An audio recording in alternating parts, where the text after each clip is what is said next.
नमो नमः मित्रों, आप सभी का संस्कृत प्रिय क्लासेस में स्वागत है। मित्रों, हम सभी अनुवाद के 6 पार्ट को सीख चुके हैं। आइए अब 7वें पार्ट को सीखते हैं। संस्कृत का अनुवाद जैसा कि हम लोग अब अभी सीख रहे हैं। तो अभी तक हमने प्रथम पुरुष के कर्ता और क्रिया को सीखा था। अब आइए मध्यम पुरुष के कर्ता को और मध्यम पुरुष की क्रिया को सीखते हैं। और इसमें लट लकार वर्तमान काल की ही क्रियाओं का प्रयोग किया जाएगा। तो आइए सबसे पहले इसका वाचन कर लेते हैं। त्वम युवाम यूयम, त्वम युवाम यूयम। तो त्वम में होता है तुम, युवाम में तुम दोनों, यूयम में तुम सभी या तुम लोग। और ये मध्यम पुरुष लिखा है। तो मध्यम पुरुष की क्रिया है एक वचन में गच्छसि, द्विवचन में गच्छथः और बहुवचन में गच्छथ। तो गच्छसि, गच्छथः, गच्छथ क्या बोलते हैं? आप सभी भी बोलिए। गच्छसि, गच्छथः, गच्छथ, गच्छसि, गच्छथः, गच्छथ। तो गच्छस मीन्स होता है जाते हो, गच्छथः मीन्स 2 लोग जाते हो, और गच्छथ मीन्स होता है बहुत से लोग जाते हैं, अर्थात 2 से अधिक लोग जाते हैं। तो अब यहाँ पर ये सभी क्रिया विशेषण लिखे गए हैं और इन सभी क्रिया विशेषणों को आप सभी को याद करना है। और इसको अगर हम सभी याद कर लेते हैं तो अनुवाद करने में ये सभी बहुत सहायक होते हैं। और यहाँ पर द्वितीया विभक्ति के कुछ शब्दों को हमने लिख दिया है। तो द्वितीया विभक्ति एक वचन का यहाँ पर कुछ शब्द लिखा गया है। इसकी भी सहायता से हम अपने अनुवाद को पूरा करेंगे। यथा, यथा मीन्स होता है जैसे। जैसे पहला अनुवाद हुआ तुम जाते हो, तुम जाते हो। तो अब यहाँ पर तुम जाते हो का संस्कृत अनुवाद क्या होगा? तो अब यहाँ पर तुम की मीनिंग, यहाँ पर लिखा गया है तुम की मीनिंग त्वम। तो यहाँ से हम लेंगे त्वम। अब क्योंकि ये मध्यम पुरुष एक वचन का कर्ता है और तो फिर इसकी क्रिया भी मध्यम पुरुष एक वचन की लगाई जाएगी। तो यहाँ पर हो जाएगा गच्छसि। तो इस तरह से हमारा पूरा वाक्य हो गया त्वम गच्छसि। ये मित्रों युष्मद् बराबर तुम, युष्मद् बराबर तू या तुम, इस शब्द रूप का ये प्रयोग किया गया है। यानी कि युष्मद् बराबर तू या तुम का ये प्रथम पुरुष प्रथमा विभक्ति एक वचन और प्रथमा विभक्ति द्विवचन, और ये प्रथमा विभक्ति बहुवचन के कर्ता का प्रयोग किया गया है। और इसके साथ में क्योंकि ये मध्यम पुरुष का कर्ता है इसलिए मध्यम पुरुष की क्रिया का प्रयोग किया जा रहा है। आइए अब दूसरा अनुवाद सीखते हैं। तुम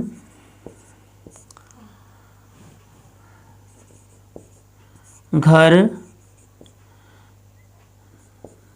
जाते हो, तुम घर जाते हो।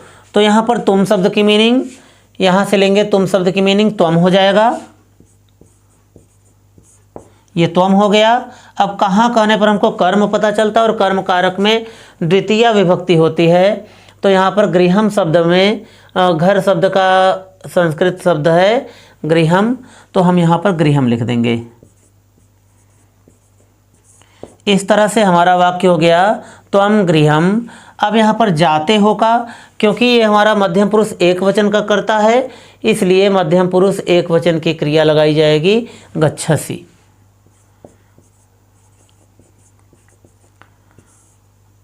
तो यहाँ पर ये त्वम गृहम गच्छसि ये रूप, ये वाक्य पूरा तैयार हो गया। अब अगला अनुवाद है, क्रिया विशेषण का प्रयोग करके बता रहे हैं। जैसे त्वम, इसकी हिंदी पहले लिखना होगा, तुम कहाँ जाते हो। अब यहाँ पर चाहे जा रहे हो कहा जाए और चाहे जाते हो, तो दोनों की ही संस्कृत शब्द ये गच्छसि ही होता है। तो यहाँ पर तुम का मीनिंग यहाँ से लेंगे, तुम का मीनिंग त्वम हो जाएगा। मित्रों, ये हम सभी क्योंकि एक वचन का अनुवाद कर रहे हैं, तो यहाँ पर सभी एक वचन का कर्ता और एक वचन की क्रिया का यूज किया जा रहा है, यानी प्रयोग किया जा रहा है। तो इसलिए तुम का मीनिंग हो जाएगा संस्कृत में त्वम। तो सबसे पहले हमने यहाँ त्वम लिख दिया। अब ये कहाँ शब्द की मीनिंग कहाँ है, तो कहाँ शब्द की मीनिंग यहाँ पर है। कहाँ शब्द की मीनिंग संस्कृत में कुत्र कहा जाता है, तो वहाँ से हम ले लेंगे कुत्र, त्वम कुत्र। अब इसके बाद क्रिया, क्योंकि कर्ता हमारा मध्यम पुरुष एक वचन का है, इसलिए यहाँ पर मध्यम पुरुष एक वचन की क्रिया का प्रयोग किया जाएगा। तो यहाँ पर हो जाएगा गच्छसि।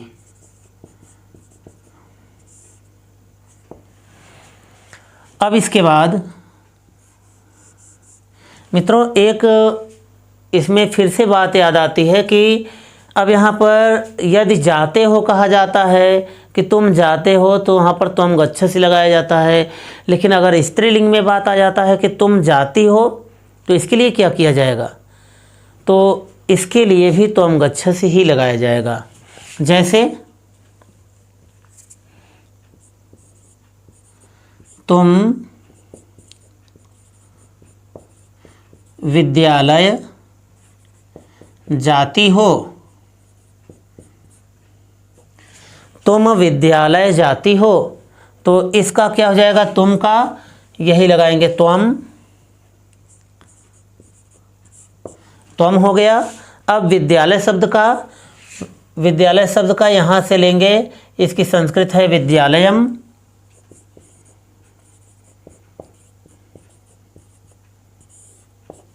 और अब क्योंकि ये मध्यम पुरुष एक वचन का करता है, तो क्रिया भी मध्यम पुरुष एक वचन की लगाई जाएगी। तो यहाँ पर हो जाएगा गच्छसि।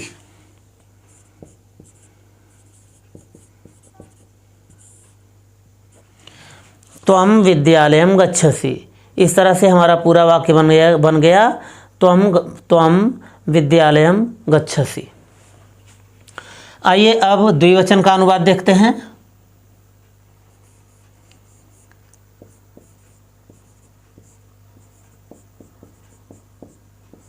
तुम दोनों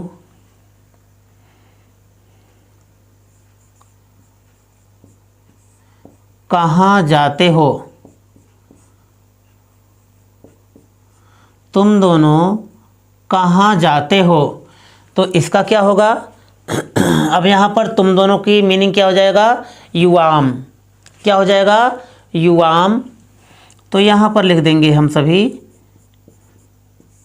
युवाम, और कहाँ शब्द की मीनिंग को यहाँ से ले लेंगे, तो हो जाएगा कुत्र, युवाम कुत्र। अब यहाँ पर जाते हो का, क्योंकि कर्ता हमारा मध्यम पुरुष का है, द्विवचन में कर्ता होने के कारण क्रिया भी मध्यम पुरुष द्विवचन की लगाई जाएगी। तो हो जाएगा गच्छथः। तो इस तरह से हमारा पूरा वाक्य कंप्लीट हो गया, युवाम कुत्र गच्छथः। अगला अनुवाद है,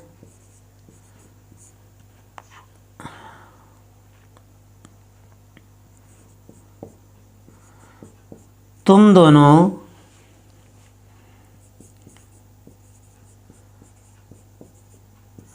विद्यालय जाते हो, तुम दोनों विद्यालय जाते हो। तो यहाँ पर तुम दोनों का क्या हो जाएगा मीनिंग, तो तुम दोनों की संस्कृत मीनिंग हो जाएगा युवाम। तो हम यहाँ पर लिख देंगे युवाम। अब विद्यालय का, क्योंकि कहाँ कहने पर हमको कर्म पता चलता है और कर्म कारक में द्वितीया विभक्ति हो जाती है, तो यहाँ पर विद्यालयम के लिए संस्कृत शब्द यहाँ पर लिखा हुआ है विद्यालय के लिए विद्यालयम।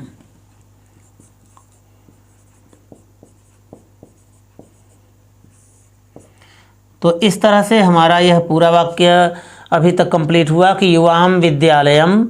अब क्योंकि मध्यम पुरुष द्विवचन में करता है तो क्रिया भी मध्यम पुरुष द्विवचन की लगाई जाएगी, तो यहाँ पर हो जाएगा गच्छथः। तो ये हमारा वाक्य कंप्लीट हो गया कि युवाम विद्यालयम गच्छथः, यानी तुम दोनों विद्यालय जाते हो। अगला अनुवाद है तुम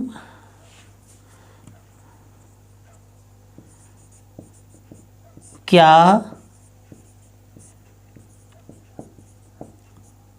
तुम दोनों बाजार जाते हो।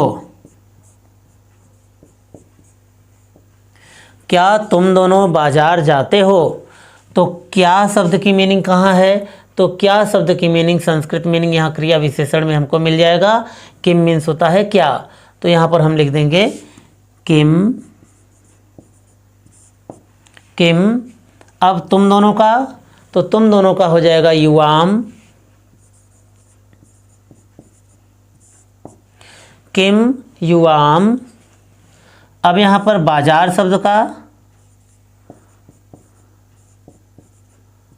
हो जाएगा आपड़म। आपड़म हमने यहाँ से लिया, बाजार शब्द की मीनिंग संस्कृत मीनिंग हो जाएगी आपड़म। तो किम युवाम आपड़म, क्योंकि अब कर्ता हमारा द्विवचन में है, क्योंकि हमारा कर्ता मध्यम पुरुष द्विवचन में है, इसलिए मध्यम पुरुष द्विवचन की क्रिया लगाएंगे। तो यहाँ पर वाक्य कंप्लीट करने के लिए गच्छथः लगाएंगे। तो इस तरह से हमारा यह वाक्य पूरी तरह कंप्लीट हो गया। किम युवाम आपणम गच्छथः। क्या हो गया, किम युवाम आपणम गच्छथः। अब अगला अनुवाद है। अब यहाँ पर जैसे यहाँ पर जाने के लिए तो गच्छसि गच्छथः गच्छथ लगता है, लेकिन अब आने के लिए ये आ उपसर्ग लग जाता है। तो इसके प्रारंभ में हम आ उपसर्ग लगा देते हैं यहाँ पर। तो यहाँ पर रूप हमारा तैयार हो जाता है आगच्छसि आगच्छथः आगच्छथ। जैसे कि ऐसे लिख देंगे उसको आ गच्छसि आगच्छथः और आ गच्छथ, यानी एक वचन में हम इसको लगाएंगे, द्विवचन में इसको, और दो से जब अधिक होता है तो इसको लगाएंगे बहुवचन में। तो इस तरह से जब ये आंग उपसर्ग लगाया जाएगा, जब ये आ उपसर्ग लग जाएगा इसके सामने, तो जैसे अनुवाद हो गया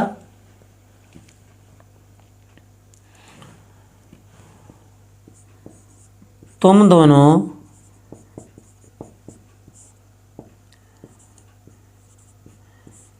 यहाँ कब आते हो। यहाँ कब आते हो। तो तुम दोनों यहाँ कब आते हो, इसका क्या हो जाएगा तुम दोनों का, तो तुम दोनों का हो जाएगा युवाम। युवाम। अब यहाँ का हो जाएगा अत्र, तो यहाँ पर लिख देंगे अत्र। अब यहाँ पर कब का मीनिंग हो जाएगा कदा, तो कब का संस्कृत मीनिंग हो जाएगा कदा, तो यहाँ पर हम कदा लिख देंगे। तो अब यहाँ पर क्योंकि हमारा कर्ता मध्यम पुरुष द्विवचन का है, ये मध्यम पुरुष द्विवचन का कर्ता होने के कारण अब यहाँ पर मध्यम पुरुष द्विवचन की क्रिया लगाएंगे। लेकिन अब यहाँ पर जाने का नहीं है, यहाँ पर तो आने के लिए कहा जा रहा है। तो ये आंग उपसर्ग लगाने के बाद जब मध्यम पुरुष द्विवचन की क्रिया लगाएंगे तो हम ये रूप लिखेंगे आगच्छतः।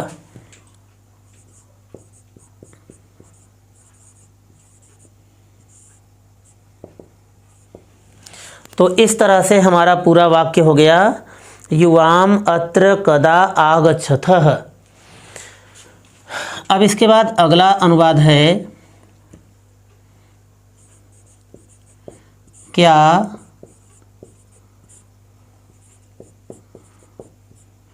तुम दोनों वहाँ जाते हो?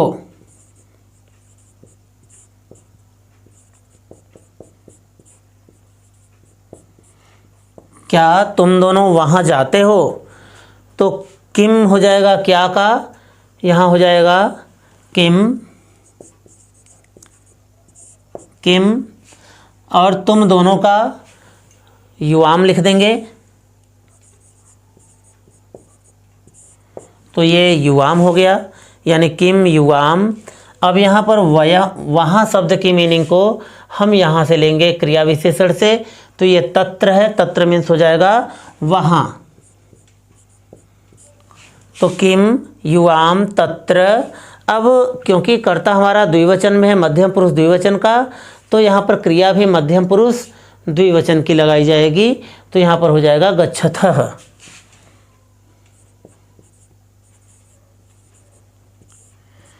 तो इस तरह से हमारा पूरा कंप्लीट वाक्य हो गया, किम युवाम तत्र गच्छतः। अब आइए हम सभी बहुवचन का अनुवाद सीखते हैं। तो बहुवचन के लिए सबसे पहले है जैसे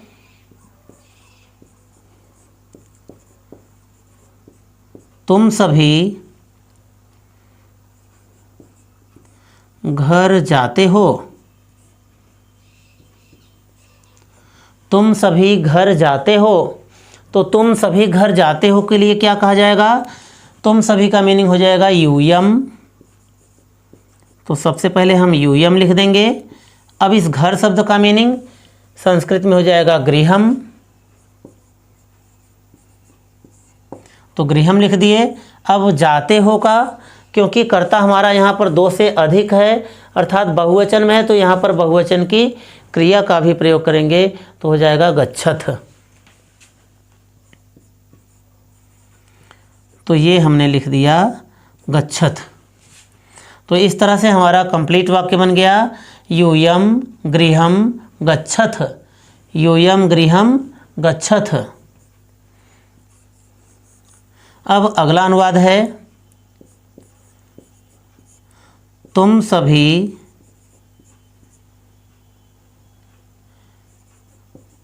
घर क्यों जाते हो? तुम सभी घर क्यों जाते हो? तो यहाँ पर तुम सभी का मीनिंग क्या हो जाएगा? तुम सभी का मीनिंग हो जाएगा, या तुम लोग का मीनिंग हो जाएगा यूयम। तो यहाँ पर हम लिख देंगे यूयम। अब घर का यहाँ से लिख देंगे गृहम। अब क्यों का हो जाएगा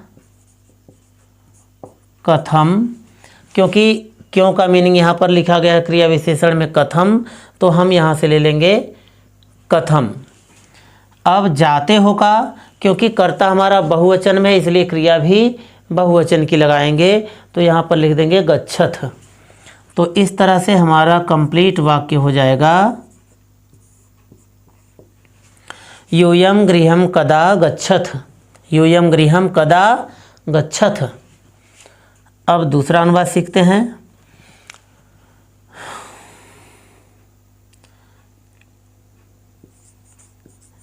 क्या आज तुम सभी, क्या आज तुम सभी घर जा रहे हो?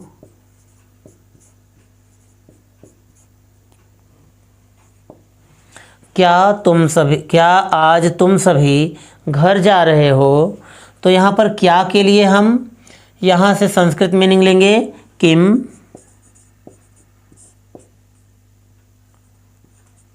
तो ये हमारा किम हो गया। और आज का मीनिंग क्या हो जाएगा, आज का यहाँ पर है तो अद्य, तो हम यहाँ से अद्य ले लेंगे। और तुम सभी की मीनिंग यहाँ से लेंगे, यहाँ पर है यूयम। यूयम हो गया। जब हमारा कर्ता बहुवचन में तो इसकी क्रिया बहुवचन की यानी गच्छथ लगाई जाएगी।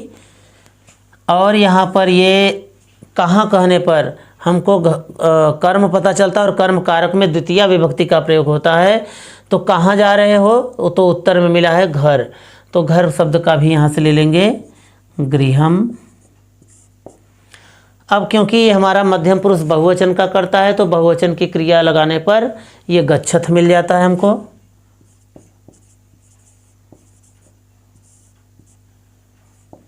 ये तो इस तरह से पूरा कंप्लीट वाक्य हो गया। किम अद्य यूयम गृहम गच्छथ। किम अद्य यूयम गृहम गच्छथ। अगला अनुवाद हो गया, क्या अब तुम लोग जा रहे हो, क्या अब तुम लोग जा रहे हो। तो क्या का क्या हो जाएगा, क्या का हो जाएगा किम, अब का हो जाएगा अधुना,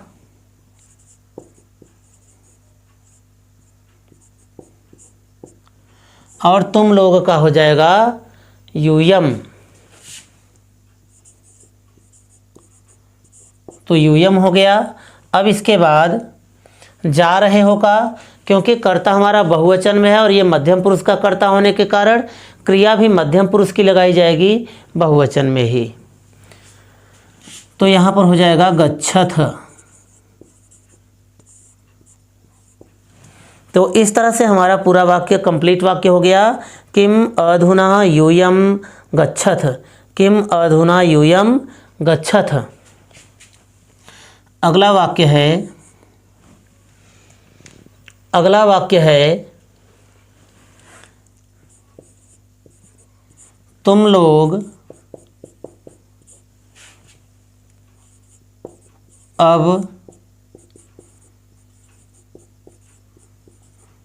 विद्यालय नहीं जाते हो।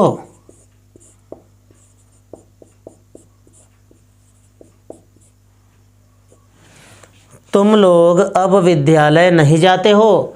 तो यहाँ पर तुम लोग की मीनिंग यहाँ पर यूयम हो जाएगा। तो हम वहाँ से ले लेते हैं यूयम। और अब का मीनिंग यहाँ से ले लेते हैं क्रिया विशेषण से अधुना। तो यहाँ पर हो जाएगा अधुना। अब विद्यालय शब्द का तो यहाँ से ले लेंगे विद्यालयम।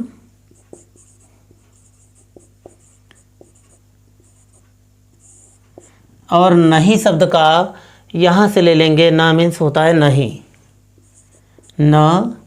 अब क्योंकि कर्ता हमारा मध्यम पुरुष बहुवचन का है तो क्रिया भी मध्यम पुरुष बहुवचन की गच्छथ लगाएंगे।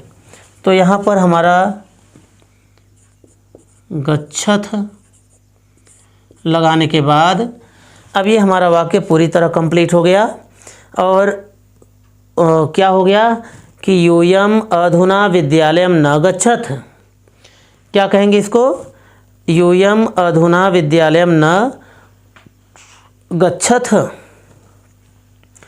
तो मित्रों, अब हम सभी यहाँ पर सबसे छोटा छोटा वाक्य बनाना सीख गए हैं, यानी सीख रहे हैं। थोड़ा और भी छोटे छोटे सरल वाक्य से हम लोग सीखना प्रारंभ किए हैं। तो सरल से थोड़ा सा कठिन की ओर आते हैं। तो कठिन तो मित्रों इसमें कुछ भी नहीं है, क्योंकि ये थोड़े से क्रिया विशेषण को याद करने होते हैं और ये मध्यम पुरुष के द्वितीय विभक्ति का कुछ शब्द यदि हमको याद है और फिर मध्यम पुरुष का कर्ता और मध्यम पुरुष की क्रिया यदि याद है तो हमारा सारा वाक्य बन जाता है। तो अब जैसे हम यहाँ पर एक वाक्य कर दें, तुम जा रही हो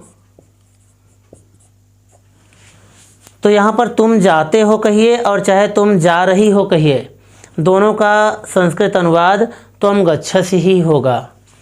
तो यहाँ पर तुम का हो जाएगा त्वं और जा रही हो का गच्छसि।